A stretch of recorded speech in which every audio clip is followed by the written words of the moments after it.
We save money. It becomes avarice. We save knowledge and not use it to train others. It turns into pride. And so David poured out the water as a lesson that sometimes we have to waste the things of life in order to be remembered. Now another story with the same moral.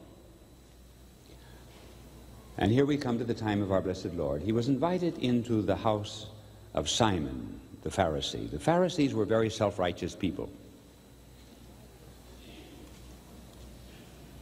And while he was at dinner with the apostles, a woman comes in the door. Now you must remember that in those days it was very easy to come into a banquet room. Anyone could walk into an adjoining house, stand along the wall. You would not eat, but you could listen to the conversation. It was therefore not very unusual that a woman should come in to overhear the conversation. But she brought a blush to Simon's cheek. He would not have minded it if anyone else had been there. But the Lord, what would he think of it?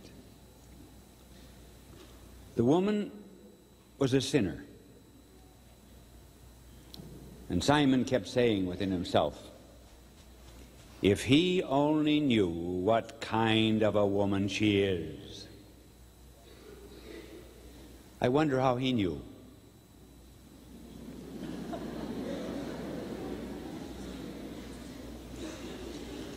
And the woman comes closely to the feet of our Lord. My young people, you must remember that in those days people did not sit at table. They leaned at table, as if we leaned here almost on the floor. And you rested your head on your left hand, and then you ate with your right hand from table. That's a custom that sometimes I wish would come back.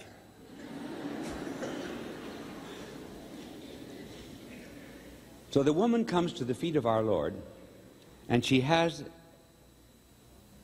some perfume about her neck. In those days, precious perfume was generally carried around the neck. And she stands above the feet of our Lord and lets fall upon those sandaled harbingers of peace a few tears, like the first warm drops of a summer rain. And then she was ashamed that she had wet his feet with tears, and she wiped them away with her hair. In those days, all women of shame had the hair down. And so it was easy for her, with her long hair down at the side, to wipe the feet of our blessed Lord.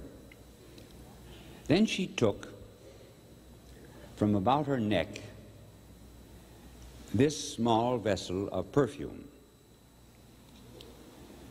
It was a custom too among the Jews, when they went to a funeral, to break this perfume bottle over the corpse, and then even to drop the broken bottle into the coffin. Now, as she stands above our Lord's feet, she does not do what you and I would do.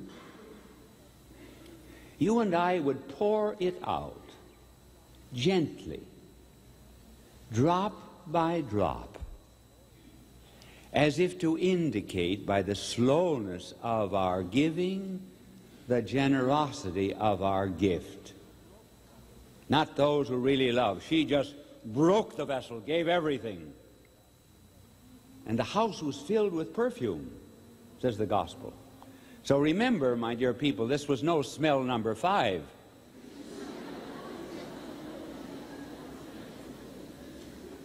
And Judas was there. Judas knew the price of everything and the value of nothing. And he said, why wasn't this saved and given to the poor?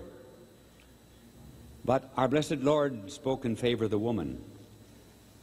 He said, this woman has done this for my burial. because this incident took place 10 days before our Lord was crucified. And the gospel writers have kept this story in the gospel, yes, in order that we might again learn to waste, give, break, surrender. As our Lord put it on another occasion, he says, walk the second mile.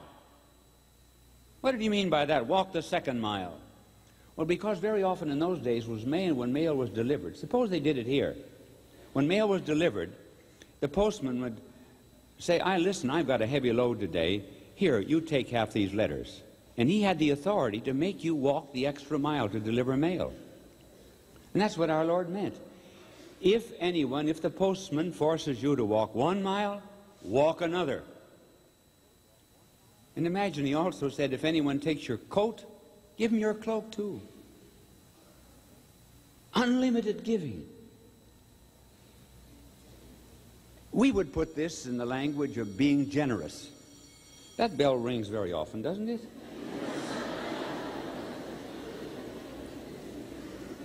I have a dim feeling that I'm warned up here.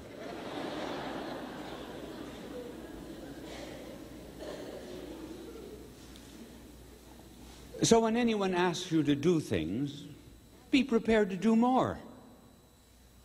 Why, for example, do we get tired? Well, we think we are tired because we have a certain limit of energy, like we have a certain amount of money in the bank.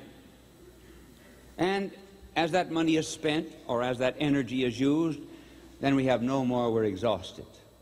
No, that's not it always. Energy is renewed if we love. As sanctity and holiness declines, energy declines. Can you imagine, for example, Mother Teresa ever being tired? Here, this woman who weighs about 90 pounds, who has dragged 25,000 bodies off the streets of Calcutta and converted 15,000 of them. She never seems to be tired because she gets new strength because she's broken the vessel, poured out her life as David poured out the water. I hope, therefore, that I can impress you not to be selfish, but always to please neighbor, even when they seemingly demand too much. We might even sometimes do the foolish things. And this is the last story that I will tell you about doing foolish things. And you might learn from this that if your faith is very strong, you can do wonders. The scene I'm to describe was on the Lake of Galilee. Our blessed Lord had just multiplied the loaves and the fishes, and the people were excited about it, and they thought, oh, here's a great political king. He can feed the hungry. And they tried to make him a king. And our blessed Lord fled into the mountains alone. Well, his disciples were caught up in this enthusiasm. They liked it. And our Lord did not want them to be burnt with the idea that his kingdom was political, so he said, get into the boat. Go over to the other side of the lake. Get away from these people. This is not the nature of my kingdom.